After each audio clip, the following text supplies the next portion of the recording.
Mundur, saya di situ, mau rekam.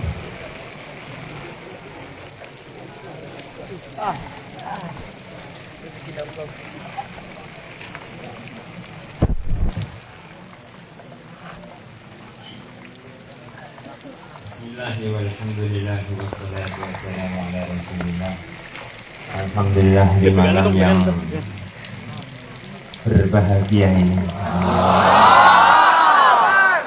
di bawah cucuran hujan rahmat, Allah mudahkan kita berkumpul untuk sebentar lagi mendengarkan nasihat dari guru kita. Maka kita tawajihkan hati kita.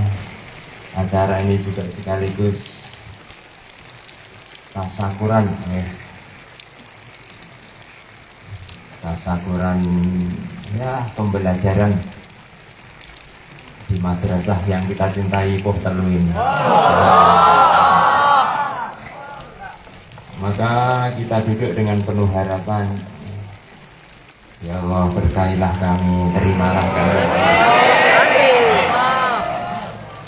Semoga tetesan-tetesan air ini jadi saksi kesungguhan kami menuntut ilmu di madrasah kita. Begitu hadirin yang mulia, kita tawajudkan pikir kita, hati kita untuk mendengarkan nasihat dari guru-guru kita.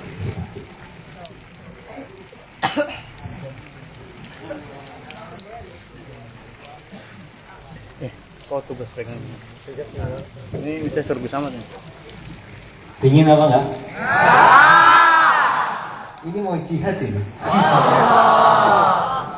Melawan syaitan. Assalamualaikum warahmatullahi wabarakatuh. Waalaikumsalam warahmatullahi wabarakatuh.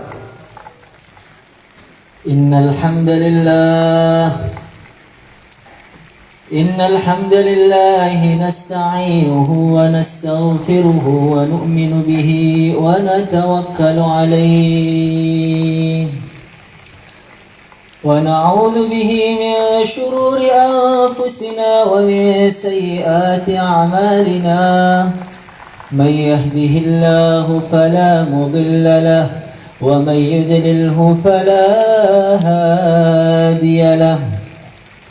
أشهد أن لا إله إلا الله وحده لا شريك له وأشهد أن سيدنا ومولانا وحبيبنا محمدا عبده ورسوله.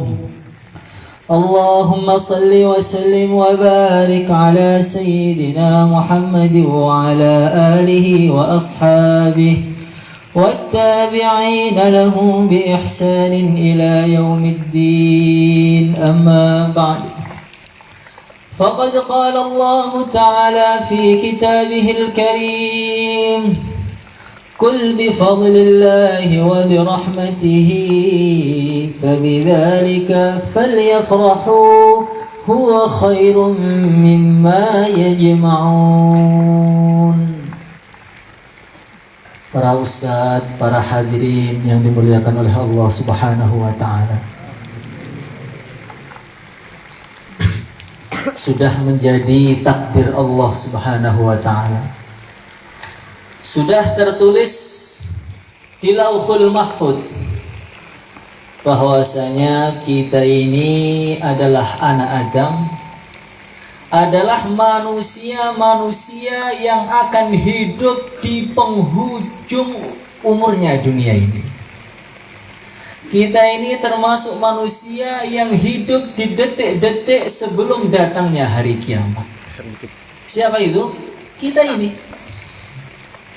Nabi mengatakan, "Ma zada zaman illa wa ma ba'dahu syarrun min." Zaman tidak akan bertambah akhir kecuali tambah berat, tambah berat, tambah berat, tambah berat. Kalau memang umurnya dunia setelah zamannya Rasulullah Sallallahu Alaihi Wasallam adalah 1.500 tahun, bahkan kurang.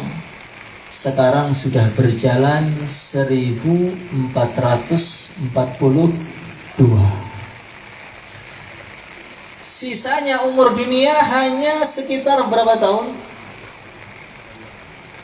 58 tahun lagi. Itu sudah melewati Dajjal, melewati Ya'juj Ma'juj, Imam Mahdi, Nabi Isa, melewati Dabbah. dalam masa 58 tahun lagi.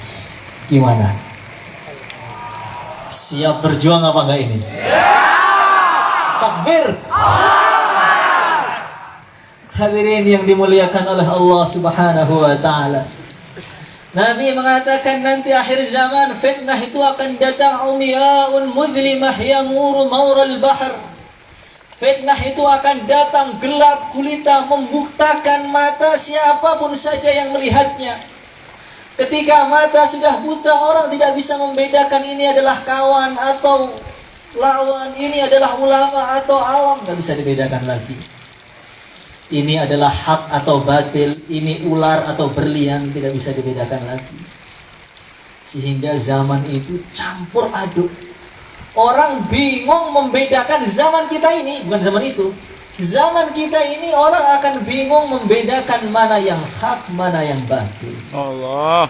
Sehingga yusbihur rajulu fiha mu'mina wa yumsi kafira. Banyak orang yang pagi hari dalam keadaan iman, sore hari imannya sudah dilepaskan oleh Allah Subhanahu wa taala. Dulu ketika orang mendengar hadis ini terasa aneh sekali. Tapi sekarang sudah tidak. Orang pagi dia mendengarkan ceramahnya ustadz-ustadz yang akidahnya benar, dia iman, dia yakini imannya masuk. Di sore hari dia mendengarkan ceramahnya ustadz yang akidahnya salah, dia imani, dia yakini, lepas imannya ketika sore. Allah. Hadirin yang dimuliakan oleh Allah Subhanahu wa taala. Yamuru maural bahar. Dia akan jalan seperti jalannya lautan badai. Tidak ada satupun yang bisa terlepas dari fitnah itu. Semua rumah-rumah orang Ajam, orang Arab akan terkena fitnah tadi. Sekarang ada fitnah namanya fitnah teknologi. Fitnah itu loh. Fitnah namanya apa? Fitnah teknologi. Ini fitnah teknologi ini sudah berhasil menjebol itu benteng-benteng pesantren. Zaman Al-Imam Al-Ghazali, orang kalau sudah masuk pesantren, sudah masuk ke tempat suluk, dia paling aman, paling bersih hatinya. Karena suasana luar tidak akan mungkin masuk ke dalam, tidak akan ada terkesan dengan apapun, tawajuh zikir, tawajuh belajar. Tapi sekarang teknologi tadi sudah menembus benteng-benteng pesantren, masuk ke kamar-kamarnya, bahkan masuk ke kantor-kantornya, bahkan masuk ke masjid-masjidnya, ke mihrab-mihrabnya. Sehingga suasana-suasana kemaksiatan yang ada di Hollywood sana, di Barcelona, di Madrid bisa dilihat di depan kitab daurahnya. Di masjid depan kitab daurah dia bisa melihat kemaksiatan yang ada di Eropa sana. Allah. Inilah zaman yang la yabqa baitun minal arabi wala minal ajam illa mala'athu dhilla wa khawfa. Semua hampir kena, tergilas semua dengan fitnah teknologi ini. Enggak orang kaya, enggak orang miskin, enggak ulama, enggak santrinya, enggak kiainya, enggak muridnya, hampir semua termakan dengan fitnah teknologi ini. Saya masih teringat dulu awal-awal ada laptop, nggak tahu tahun berapa itu. Ada Maktabah Samilah, ada aplikasi yang bisa melihat kitab semuanya, 100.000 kitab bisa dilihat semuanya. Maka orang bawa laptop tadi datang ke guru kita, almarhum Kiai Haji Uzairon Abdillah. Maka dia mengatakan, Syekh, ini saya punya laptop ini, punya aplikasi, jenengan bisa baca kitab, tinggal dipencet kitab apa aja bisa tampak di situ. Mau nyari fikih, hadis, nahwu, tulis namanya, keluar semuanya. Nggak capek-capek nyari kitab, sudah bisa dilihat dimanapun, di kantongi pun bisa. Apa jawaban guru kita saat itu? Saya melihat Al-Imam Ghazali, Imam Nawawi, orang-orang yang sudah jelas walinya, jelas kutubnya, jelas dicintai oleh Allah, mereka belum pernah nyentuh barang seperti ini. Maka saya khawatir kalau saya pakai barang seperti ini, saya tidak bisa seperti mereka nanti. Bagaimana? Itu gurunya. Kalau muridnya bagaimana? Ini adalah nikmat Allah yang sangat besar, betul? Harus digunakan, betul? Hei, digunakan gimana?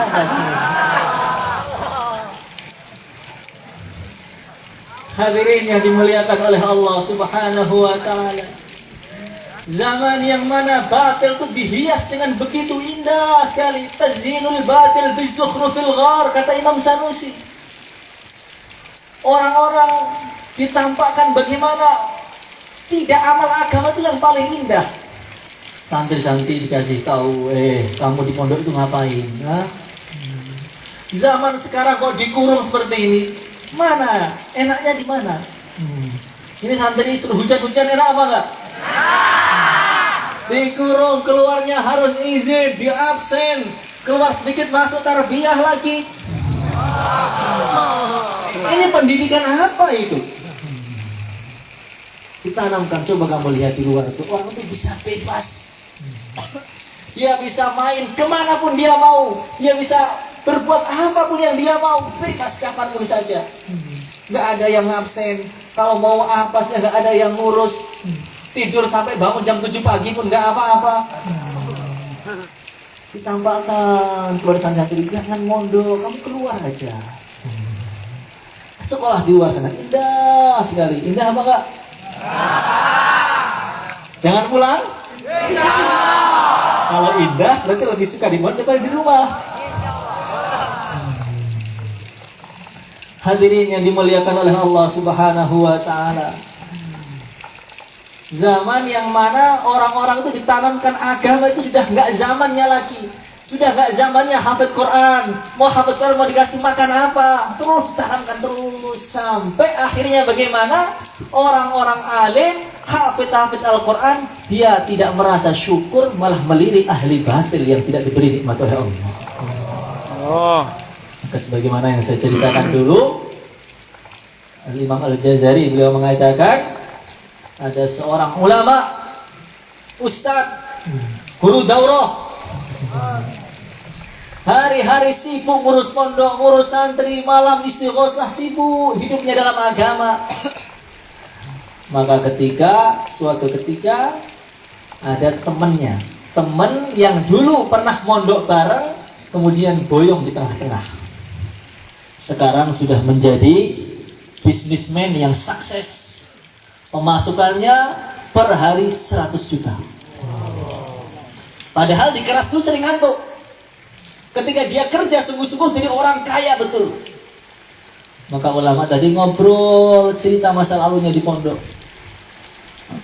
Temannya ngomong, alhamdulillah sekarang mobil saya 70. Saya punya Lamborghini, Rolls Royce, Ferrari, ada semua. Itu buat orang-orang belanja ke pasar aja itu. Maka setelah ngomong semalaman suntuk, dia izin. Maka ulama tadi mengatakan, Kang, seumpama saya dulu nggak mondok, saya sibuk kerja seperti kamu, sibuk bisnis seperti kamu, tentu saya akan lebih kaya, lebih sukses daripada kamu, karena saya lebih pintar daripada kamu.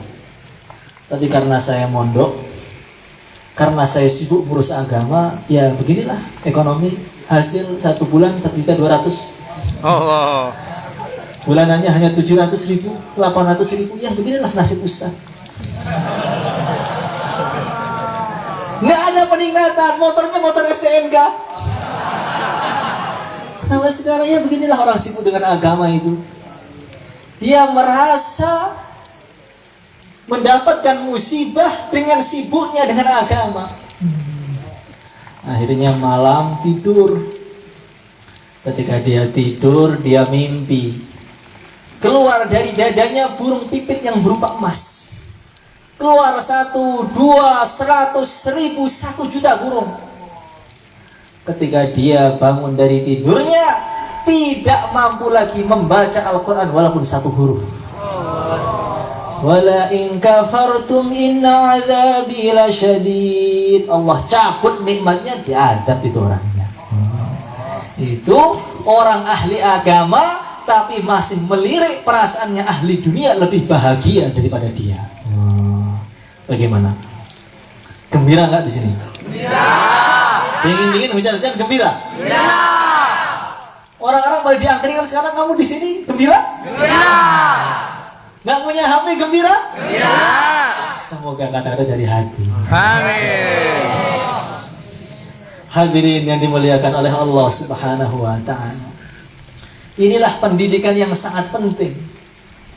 Karena semakin akhir zaman akan semakin berat, semakin berat, semakin berat.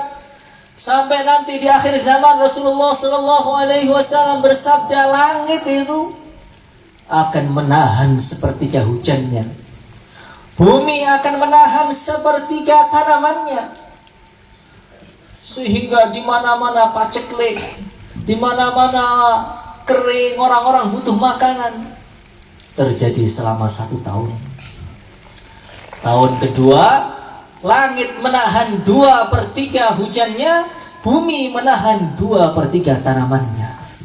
Sehingga harga makanan, harga air lebih mahal daripada harga motor, bahkan harga emas. Ini nggak lama lagi. Ini bukan dongeng.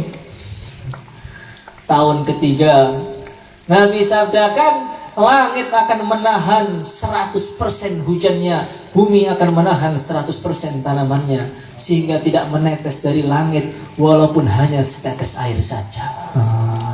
Maka sekarang ini langit masih netes, disyukuri. Nanti akan datang masa langit gak mau turunkan hujan lagi. Allah. Sehingga seluruh dunia banyak sekali hewan-hewan yang mati, hampir habis musnah semua.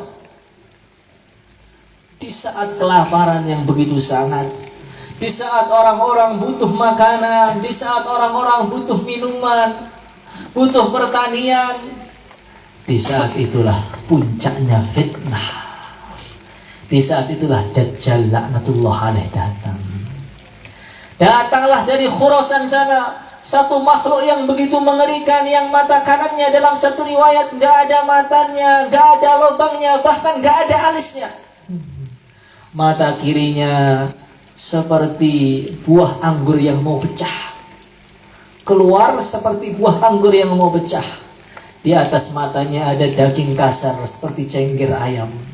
Rambutnya begitu mengerikan seperti ular-ular yang siap mencaplok mangsanya.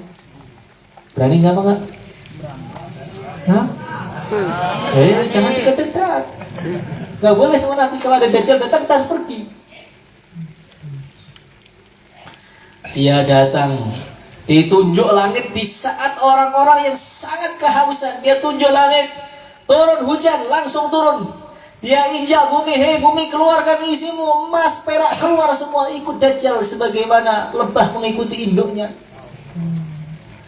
Dia tidak melewati bangkai-bangkai makanan ayam, bangkai-bangkai ayam sudah nggak tahu, tinggal kakinya doang, tinggal tangannya aja.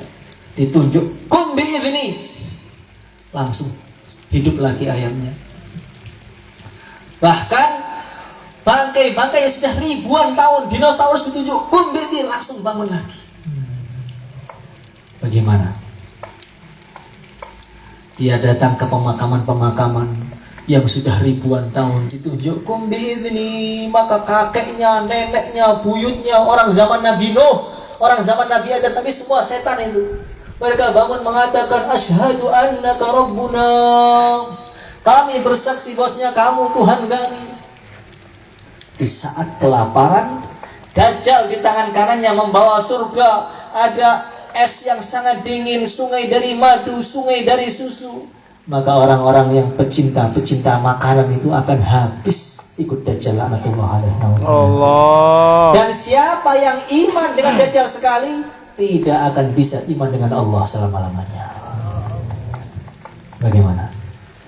Makanya kalau mondok belum bisa subhanallah kenyang, jangan berani-berani pulang. Gimana? Kalau belum la ilaha illallah Allahu akbar separuh negeri runtuh, jangan berani pulang. Masih dalam kekhawatiran besar. Hadirin yang dimuliakan oleh Allah Subhanahu wa Ta'ala, kalau kita mendengar cerita Dajjal, ini seakan-akan sudah cerita kuno yang masih lama, datangnya masih lama sekali.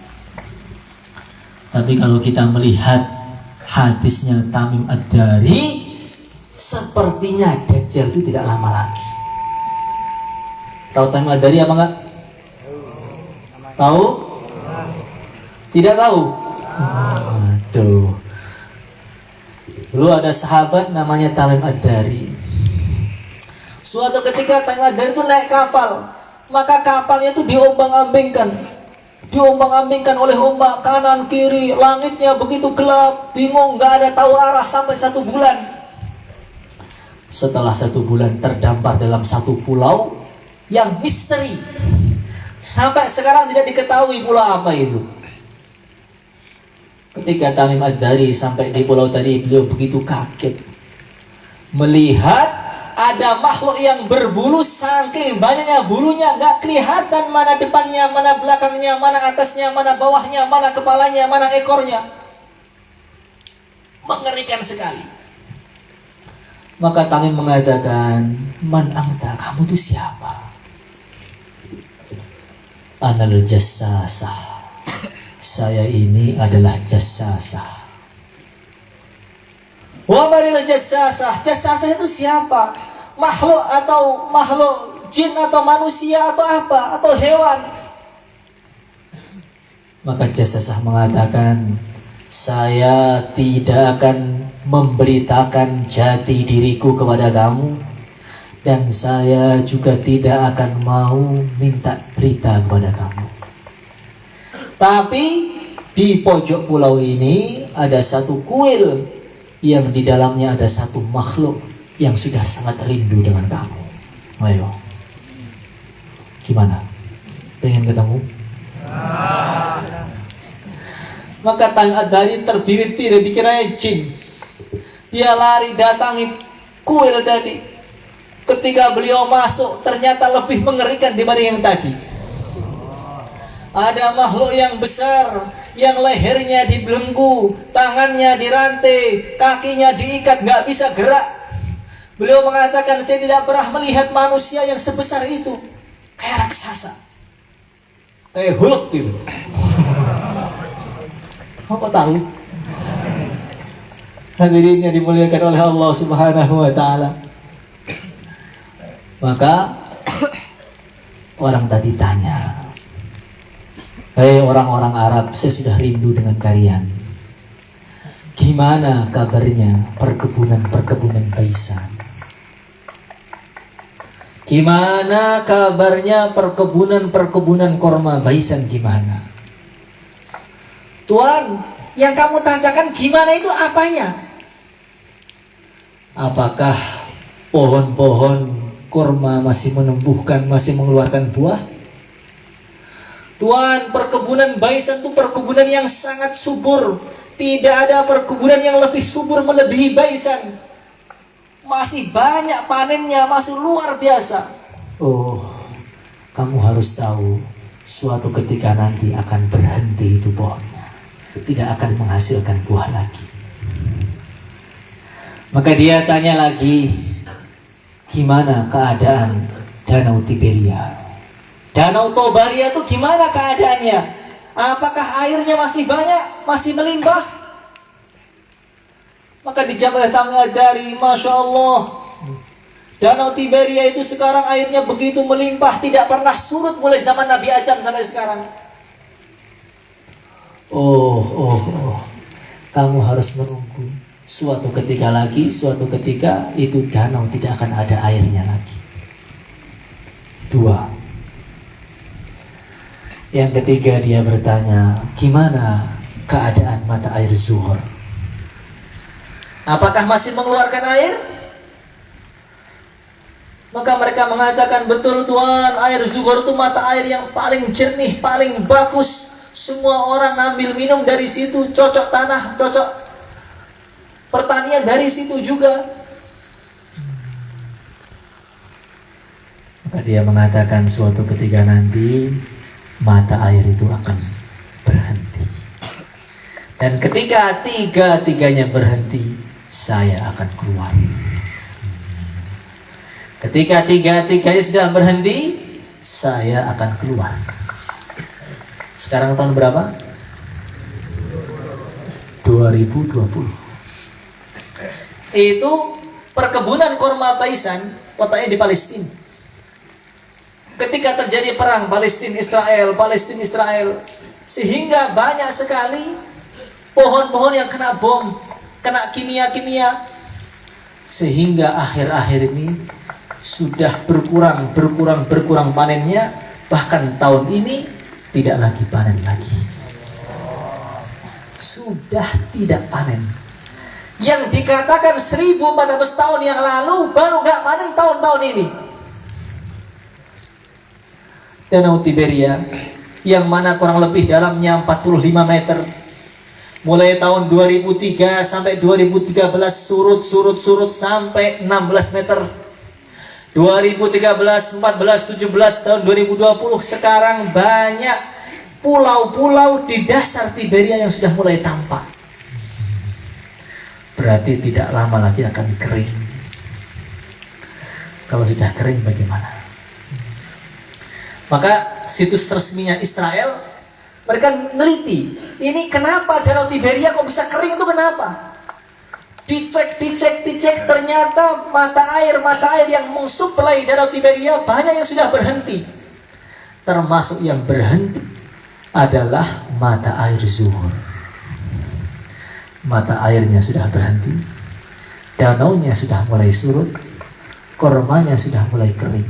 Bagaimana? Yang dijanjikan akan segera datang. Yang menghadapi siapa? Orang yang duduk di majelis ini. Allah. Bagaimana? Kalau masih kena air kedinginan itu belum bisa. Ketika Dajjal putar ke dunia, putar bumi selama 40 hari. Hari pertama seperti 1 tahun, hari kedua seperti 1 bulan, hari ketiga seperti 1 minggu, hari keempat seperti hari biasa. Setelah dia putar-putar ke Puhtelu juga dia datang. Maka dia datang ke Makkah gagal, ke Madinah gagal. Maka dia naik di gunung di samping Madinah, Gunung Uhud atau Gunung Dajjal. Sehingga Madinah itu tampak semua. Gedung-gedungnya tampak, masjidnya tampak. Maka dia mengatakan, atarawna hadza qasral abyad. Apa kalian nggak lihat itu ada istana putih? Itu istananya Muhammad itu. Nabi ketika menceritakan hadis ini 1400 tahun lalu beliau mengatakan, masjid saya ini yang atasnya pelapah kurma, bawahnya nggak ada tegelnya, nggak ada marmernya, tiangnya masih kayu. Beliau mengatakan suatu ketika nanti masjid saya ini akan ditunjuk oleh Dajjal, dan Dajjal akan bilang ini istana putih. Gak masuk akal. Masjid yang begitu jelek, masih begitu kuno, Nabi mengatakan ini istana putih, ini istana putih. Setelah seiring berjalannya zaman dan waktu, renovasi tanpa disengaja.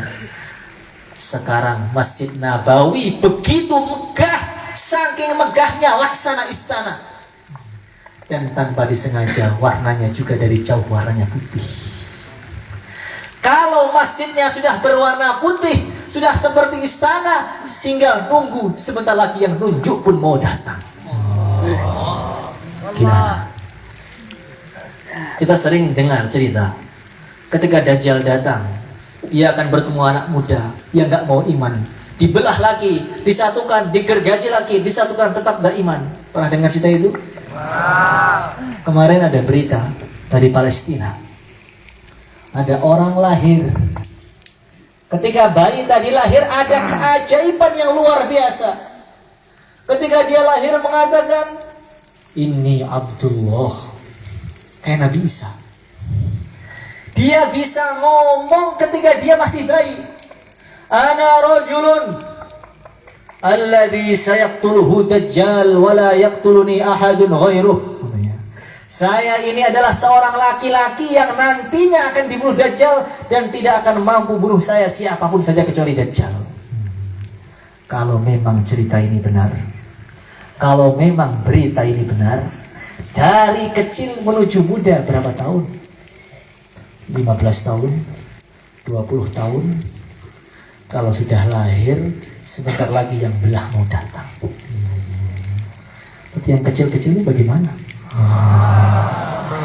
Kalau yang sudah tua-tua kan sudah biasa kan? Sudah nggak lama lagi. Kalau yang kecil-kecil bagaimana itu? Ayo, apakah akan main game untuk menghadapi Dajjal? Bagaimana?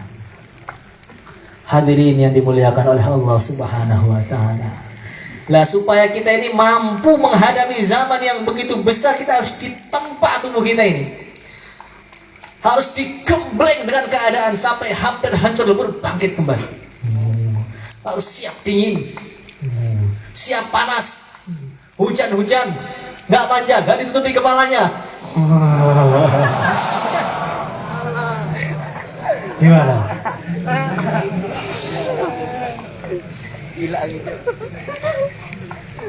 Lah, salah satunya itu dengan cara kita penuhi hati kita ini dengan ilmu Al-Quran ini. Hadirin yang dimuliakan oleh Allah Subhanahu wa Ta'ala. Orang itu kalau ahli ilmu agama, dia ini akan sangat wibawa di kalangan para syaitan. Dalam satu cerita dikatakan, di masjid itu ada ahli ibadah, Karkun Jos. Kalau Karkun itu udah jam 2 mesti bangun, jam 1 mesti bangun. Kalau santri jam 1 baru tidur, melanjutkan tidur di kelas.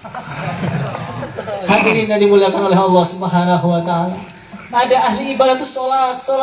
Di sampingnya ini ada santri. Kerjaannya apa? Tidur. Ngorok dia. Capek mutolaah. Allah. Terus letih. Masya Allah. Sudah setengah pojok letih dia. Setengah pojok. Hanya dia tidur. Lah, di pintu masjid itu ada makhluk yang begitu mengerikan. Mukanya hitam. Maka ada orang kampung, orang mahalah itu negur. Ini kok ada jin kayaknya ini. Siapa ini? Kiriman dari siapa ini? Di betul ada jinnya nggak? Di betul? Di sana nggak ada ya? Nanti malam berkata. Maka ditegur, Tuan, kalau mau masuk masjid silahkan masuk. Kalau mau keluar, keluar. Jangan di pintu, menghalangi jalan, Tuan. Maka orang tadi mengatakan, kamu tahu siapa saya? Tak tahu kamu siapa? Saya ini adalah syaitan. Saya ditugaskan oleh iblis untuk itu goda ahli ibadah Karkun Jos itu. Dia sholat gak ada capek-capeknya, pengen saya goda dia itu. Tapi saya gak bisa mendekat. Karena nafasnya ahli ilmu agama yang sedang tidur membakar para syaitan. Allah. Berarti tidur aja Pak ya? Kalau tidurnya saja membakar setan, bagaimana bangunnya? Allah. Ini begitu wibawa. Makanya ahli agama itu Masya Allah ujiannya banyak sekali. Baru masuk langsung gudikan. Ingat rumah, ingat ini, pengen pulang, bete di sini galau. Kenapa? Itu bukan galau. Karena setan nggak mau ada orang-orang ahli agama. Hadirin yang dimuliakan oleh Allah Subhanahu wa Ta'ala. Ketika Fir'aun laknatullah alaih, dia ngaku jadi Tuhan. Maka Nabi Musa itu nggak kuat. Ya Allah, Fir'aun itu hancurkan saja sudah ya Allah. Nggak usah kasih hidayah. Fala yu'minu hatta yarawul adzab al-alim. Sudah, biar masuk neraka saja sudah. Tapi setelah syaitan laknatullah alaih, setelah Fir'aun ini ngaku jadi Tuhan, habis didoakan Nabi Musa bukan makin hancur, makin sehat. Malah bisa jogging dia kemana-mana. Makin bisa bikin status, bisa dia. Setelah didoakan hancur, malah habis maksiat makin sehat.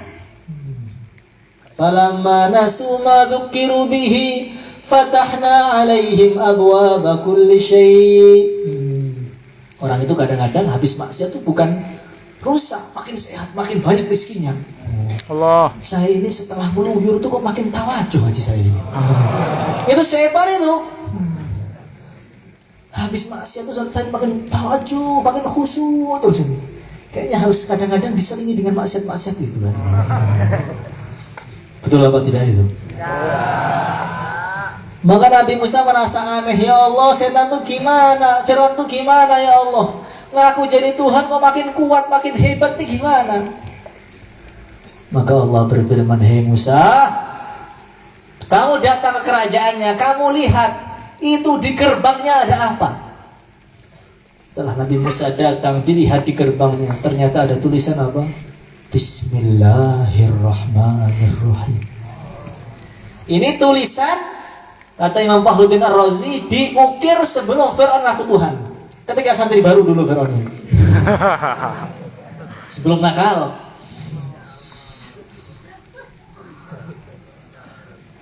Maka Allah berfirman, hei Musa, karena sebab tulisan itu adab untuk Fir'aun saya tunda dulu, wahai Musa.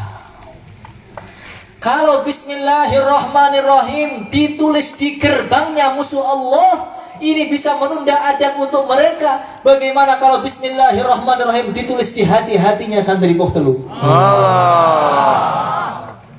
Api neraka pun tidak akan mampu bakar. Kalau Bismillah, kalau satu Quran bagaimana? Hadirin yang dimuliakan oleh Allah Subhanahu wa Ta'ala, maka yakinilah yang kita kerjakan sekarang ini adalah amal yang sangat mulia.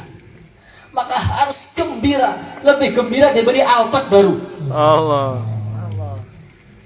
Kamu tahu, nanti firman Allah pertama kali kepada kita itu apa? Wah, kita ahli ilmu maksudnya. Nanti hari kiamat insya Allah, Allahumma ja'alna minhum. Amin ya Allah. Allah Subhanahu wa Ta'ala akan berfirman kepada ahli-ahli ilmu agama di sana. Apa firman Allah yang pertama kali? Allah akan berfirman kepada mereka, Inni lam aj'al ilmi wa hilmi fikum illa wa ana uridu an aghfira lakum ala ma kana minkum wa la ubali. Ahli ilmu agama, tahukah kalian kenapa dalam hati kalian saya beri nahwu, saya beri fikih, saya beri tafsir, saya beri Quran? Tahu nggak kamu kenapa? Gak tahu ya Allah kenapa. Saya meletakkan ilmu agama di hati-hati kalian karena saya hanya ingin mengampuni semua dosa kalian. Walah ubali, saya gak peduli. Nah disitulah nanti orang-orang yang modoknya poyong tengah-tengah akan sedih di situ nanti. Ya Allah, kenapa saya boyong? Gara-gara baper saja saya sudah boyong dulu itu. Gara-gara sakit hati saya boyong. Teman-teman saya jadi ulama semua, saya masih di sini dulu di sini gimana? Gimana? Mumpung kita belum menyesal, jangan pulang sebelum lulus. Gimana? Siap enggak? Insya Allah. Dan yang terakhir, termasuk perkara yang paling penting untuk menghadapi fitnah yang kaqita'i minal laili mudlim ini, fitnah yang datang seperti datangnya malam ini, kita harus menggantungkan, menyambungkan hati kita dengan guru-guru kita, dengan orang-orang soleh. Rantai-rantai itu sambungkan dengan orang-orang soleh, dengan wali-wali Allah Subhanahu wa Ta'ala. Kenapa? Dalam satu riwayat dalam Nawadir itu diceritakan, dulu zaman Nabi ada seorang wanita. Siapa? Ada seorang wanita datang ke masjid. Maka di tengah perjalanan ketemu orang nakal, santri nakal. Nggak tahu santri atau munafikin, saya nggak tahu. Maka langsung ditegur ceweknya tadi. Boleh apa enggak itu? Ya. Boleh apa enggak? Ya. Berteman dengan yang bukan mahram boleh apa enggak? Ya. Chattingan boleh apa enggak? Enggak. Berteman boleh apa enggak? Enggak. Betul? Pulang harus dipisahkan semuanya. Maka dia mengatakan, hei wanita, kamu mau kemana? Saya mau ke masjid. Ke masjid mau ngapain ke masjid? Ya mau dengar bayangnya Rasulullah. Gimana mau ngapain? Kenapa kamu dengarkan bayangnya Rasulullah? Kamu tuh gimana? Karena saya cinta dengan Nabi, saya dengarkan bayannya. Maka laki-laki senyum. Senyum 1000 modus. Lalu dia mengatakan, kalau kamu memang benar-benar cinta dengan Nabi, buka burdah, nikopmu buka. Perempuan tadi nggak pikir panjang, sudah emosi dia, langsung dibuka itu cadarnya. Ternyata dia itu hampir sama dengan bidadari surga. Saking cantiknya itu seperti dia bisa milih sendiri gimana tubuhnya. Dia bisa milih gimana mata yang terindah, gimana hidung yang terindah, saking cantiknya. Sampai matahari di Madinah itu langsung redup, saking cantiknya perempuan tadi. Masa begitu, Pak? Kayaknya.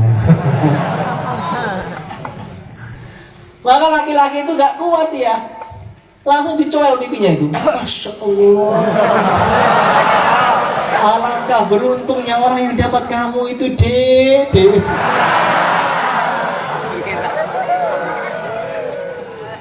Astagfirullahaladzim. Nangis perempuannya.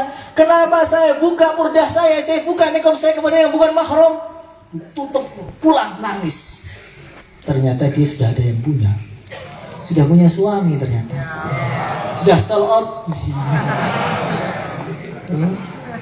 Maka dia nangis pada suaminya, saya khilaf Pak, khilaf. Tadi saya di masjid begini, ternyata saya dicoel pipi saya sudah mustakmal ini pipinya kayak ini. Maka suaminya marah, dilaporkan kepada Rasulullah Sallallahu Alaihi Wasallam. Rasulullah, ini istri saya diganggu oleh laki-laki begini ceritanya ya Rasulullah. Maka Nabi mengatakan, istrimu masukkan dalam kuali, bakar hidup-hidup. Apa? Masukkan kuali, panggang hidup-hidup. Kaget suaminya itu, ya Allah, sami'na wa ata'na. Kalau perintah Nabi bagaimana? Jangan dipikir, sami'na wa ata'na. Kami dengar, kami taat. Dari istriku nangis dia. Sepertinya hari ini hari kita berjumpa. Kita besok mau pisah kayaknya. Lah kenapa? Rasulullah Sallallahu Alaihi Wasallam perintahkan saya untuk masukkan kamu dalam kuali, mau dibakar hidup-hidup. Apa jawaban istrinya? Kalau orang sekarang gimana? Ih, jahat banget ya. Gitu kan? Tidak, agama kok jahat. Agama gak imbang, gak adil. Perempuan dapat separuh, laki-laki 2, perempuan 1, gak adil kan gitu. Laki-laki gak perlu pakai cadar, perempuan harus dikurung semuanya tubuhnya, kan gak adil agama itu. Sekarang kan begitu orang ngomongnya. Maka perempuan tadi mengatakan, kalau memang itu perintah Nabi, maka demi cintaku kepada Rasulullah, silahkan saya masukkan dalam kuali, gak apa-apa. Dimasukkan, tutup, hidupkan air, api, bakar langsung. 1 jam, 2 jam, 3 jam, jadi bubur. Maka Nabi tanya, mana istrimu? Itu ya Rasulullah, gak tahu jadi apa sekarang itu. Jadi bau hijau. Lumer tuh tubuhnya, jangan lumer.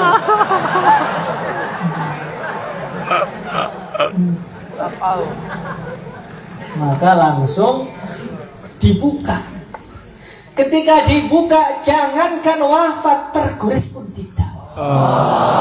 Maka Nabi mengatakan, kamu lihat itu, kalau orang sudah cinta dengan Allah dan Rasulnya dari hati yang paling dalam, api pun tidak akan mampu membakar mereka.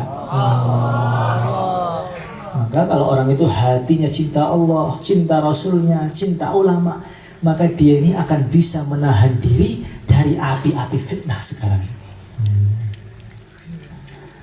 Dan termasuk untuk menjaga diri dari fitnah itu, saya teringat dulu ketika Kiai Uzairon ngaji Surat Al-Kahfi kalau nggak salah, atau bukan, saya lupa. Maka beliau mengatakan, saya melihat hadis ini, Nabi berjanji orang yang istiqamah surat Kahfi ketika hari Jumat, dia akan dijaga dari fitnah Dajjal. Dajjal itu adalah fitnah yang terakhir, sumbernya fitnah, puncaknya fitnah, fitnah yang terbesar, sehingga setiap orang sholat di akhir tasyahud disunahkan baca A'udzubika min fitnatil mahya wa mamati wa a'udzubika min fitnatil masihid dajjal. Sang dahsyatnya. Kalau orang itu membaca Al-Kahfi, dia bisa terlepas dari fitnah dajjal, maka istimbat saya, kalau orang istiqomah Al-Kahfi, fitnah-fitnah yang kecil pun akan lewat semuanya. Jadi zaman sekarang ini, supaya kita selamat dari fitnah-fitnah teknologi, fitnah wanita, fitnah tahta, fitnah game, fitnah drakor, itu dengan istiqomah pada surat Kahfi ketika hari Jumat. Nanti nggak tertarik. Ayo main game, apa sih itu? Nggak selera. Ilfil saya. Ayo pulang di rumah nih, liburan nih. Nggak, untuk apa pulang? Nggak mau kiamat kok pulang? Gimana? Hadirin yang dimuliakan oleh Allah Subhanahu wa Ta'ala, yang terakhir kata Imam Ghazali, benih kebaikan dan benih keburukan itu awalnya kecil. Kalau disiram akan semakin besar, jadi pohon berakar, jadi buah, sehingga tidak bisa lagi ditumbangkan. Beliau mengatakan kalau orang itu jalan, tiba-tiba melihat ada makhluk yang indah, wanita yang cantik sekali. Ini santri jalan, lihat, astagfirullah. Astagfirullah dulu kan, diulang lagi, astagfirullah. Kok masih ada? Alhamdulillah. Ketika dia lihat pertama, maka dalam hatinya ada benih cinta kecil. Kalau dia astagfirullah, setan pergi, nanti hilang lupa. Tapi kalau benih cinta tadi dikembangkan, orang mana itu ya? Anak kamar mana itu? Allah. Kamar mana? Halakoh mana itu ya? Searching. Kesukaannya apa? Bajunya apa? Umurnya berapa? Dimudahkan setiap hari. Mudahkan, masya Allah, dia itu apa, kesukaannya apa terus, sehingga cintanya semakin kuat, hatta kharaja an ikhtiyarihi, sehingga dia nggak mampu buang lagi. Ustadznya nerangkan qala Muhammadun huwa ibnu Maliki, pikirannya dia sedang apa sekarang ya? Buka kitab, kebayang mukanya terus. Itu kenapa? Ketika benih, kata Imam Ghazali, disiram, semakin kuat. Kayak orang rokok itu, merokok. Tahu rokok? Saya berubah wajah. Tahu rokok? Itu awalnya gak doyan. Tahu golden? Gak doyan awalnya. Tapi sudah diulangi, kok agak batuk. Ini lagi enak, lezat, sampai masuk jeding sana. Kenapa itu? Ketika keburukan diulang, sampai waiting tresno jalaran kulino. Seperti orang yang tinggalnya di kandang ayam. Ada ustaz dari ayam. Itu datang pertama muntah. Ini baunya masya Allah, gak kuat. 2 hari gak kuat lagi, 3 hari enak. Ini lama-kelamaan kalau gak nyium malah sakit perut. Pusing. Hiburannya harus datang ke kandang untuk nyium baunya. Betul apa enggak? Maka setiap orang di sini itu di hatinya pasti ada pengen alim itu ada, pengen ngaji itu ada, pengen hafal itu ada. Maka dituruti itu. Sampai mutolaah, ambil kitab, buka langsung. Jangan ditunda. Nah, ntar aja lah. Jangan. Dikerjakan. Dituruti, pengen lagi, turuti lagi. Nggak terasa mutolaah sampai subuh. Gimana? Tapi kalau orang malam bangun ngantuk, tahajud, ntar aja jam 4 lah. Nah, 14 sampai qomat subuh. Makanya keinginan dalam hati kita yang baik langsung kita pupuk, kita sirami. Keinginan buruk kita hentikan mulai detik ini. Gimana? Siap? Siap. Insya Allah. Maka ini syukuran akhirus sanah yang tertunda. Ini syukuran pertengahan tahun. Kalau tarhiban sungguh-sungguh itu di awal tahun biasanya. Santri itu aneh. Anehnya bagaimana? Kalau awal tahun dia masih malas ngaji. Kenapa? Masih ke bawah suasana rumah, Pak. Masih perlu adaptasi. Nah, di tengah tahun seperti ini malas juga. Kenapa malas? Fatroh, Pak. Semangatnya kapan langsung fatroh? Sebentar lagi, malas lagi. Kenapa? Persiapan pulang, Pak. Nah, terus kapan sungguh-sungguhnya? Makanya ini anggap saja pertengahan tahun terasa awal tahun. Makanya habis imtihan ini langsung bangkit kembali, mutolaah lagi, sungguh-sungguh lagi. Perbedaan ustadz yang alim dengan ustadz yang tidak alim. Ustadz ada dua. Ada ustadz yang alim, ada ustadz yang tidak alim. Ada itu. Ada daurah yang alim, ada daurah yang SP. Ada. Perbedaannya di mana? Dalam memilih jalan. Dulu ketika kelas 1 semua orang tuh sama, otaknya kosong semua. Di sini yang kelas 1 sama semua. Salah milih. 1, saya pegang kitab. 1, saya tidur. 1, saya ke masjid. Saya ngobrol. Akhirnya ketika daurah 1 hafal kubro minhaj, 1 jurumiyah belum hafal. Kapan? Ketika dari 1 langkah ke 1 langkah. 1 melek, 1 titik, sudah jauh itu. Miring sampai akhirnya jualan cilok. Gimana? Makanya kalau temannya bangun, saya harus bangun. Saya nggak mau dia nanti daurah hafal hadis, hafal Quran, saya malah hafal nggak ada yang hafal. Mahfum? Makanya mumpung belum kasep, mumpung belum terlanjur, dan nggak ada yang terlanjur, walaupun daurah belum ada yang terlanjur. Terlanjur itu kapan? Sudah dicabut nyawanya oleh Israel baru terlanjur. Maka kita harus semangat, kita pilih langkah yang tepat.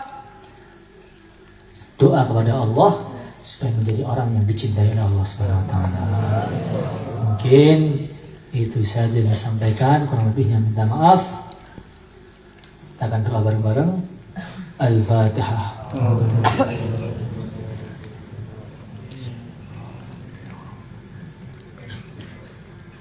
اللهم صل على سيدنا محمد وعلى آل سيدنا محمد كما صليت على سيدنا إبراهيم وعلى آل سيدنا إبراهيم في العالمين إنك حميد مجيد. اللهم أنت خلقتنا وأنت تهدينا وأنت تطعمنا وأنت تسقينا وأنت تميتنا وأنت تحيينا يا حي يا قيوم يا ذا الجلال والإكرام. اللهم فقهنا في الدين اللهم فقهنا في الدين اللهم علمنا التأويل اللهم زدنا علما زدنا فهما زدنا نورا زدنا بركة زدنا ورعا زدنا تشريفا وتكريما ومهابة وبرا. اللهم هؤلاء التلاميذ والتلميذات الذين جاءوا من أنحاء العالم اللهم تولى تربيتهم تولى تزكيتهم تولى تعليمهم تولى حفظهم تولى جميع شؤونهم. اللهم اجعلهم من العلماء العاملين اللهم اجعلهم من العلماء العاملين والأولياء المقربين. آمين يا الله آمين آمين وصلى الله وسلم على سيدنا مولانا محمد وعلى آله وصحبه أجمعين والحمد لله رب العالمين. الحمد لله. الفاتحة.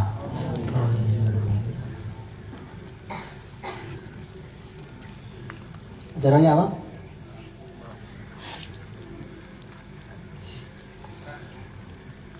Syukuran.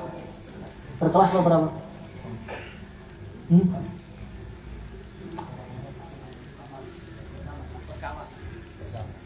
Ya, ganti baju dulu baru syukuran biar nggak masuk angin ya. Nanti kena corona nanti. Subhanallah bihamdihi subhanallah asyhadu an la ilaha illa anta.